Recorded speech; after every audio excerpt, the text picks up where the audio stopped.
સાવલી તાલુકાના લોટના ગામની સહકારી દૂધ ઉત્પાદક મંડળીમાં ₹6,50,000થી વધુની રકમની ગેરરીતિ સામે આવી છે। મંડળીના પ્રમુખ ઉપેન્દ્રસિંહ ચૌહાણે સાવલી પોલીસ મથકે આપેલી ફરિયાદ અનુસાર મંડળીના પૂર્વ મંત્રી લાલસિંહ અર્જુનસિંહ પરમારે મંડળીની ₹6,50,390ની રોકડ રકમ બેંકમાં જમા કરાવવાને બદલે પોતાના ઉપયોગમાં લીધી હોવાનું સામે આવ્યું છે। આ અંગે મળતી માહિતી મુજબ મંડળીના વાર્ષિક ઓડિટ દરમિયાન આ રકમ બેંક ખાતામાં જમા ન થઈ હોવાનું ધ્યાનમાં આવ્યું હતું।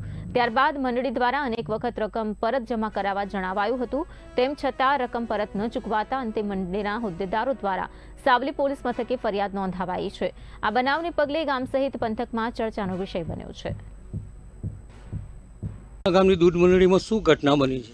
સાહેબ, લોટના ગામ દૂધ ઉત્પાદક સહકારી મંડળીની અંદર લાલસિંહ અર્જુનસિંહ પરમાર તેમને 6.5 લાખનું ઊંચાપત કરી અને એમને કાઢી નાખ્યા। પછી એમને અમે બરોડા ડેરીની અંદર અમે જાણ કરી કે ભાઈ ઓડિટ કરાવીને પછી અમે આટલું કૌભાંડ એમનું નીકળ્યું કે 6.5 લાખનું। તો પછી અમે જિલ્લામાં પછી એમને હુકમ કર્યા અને પછી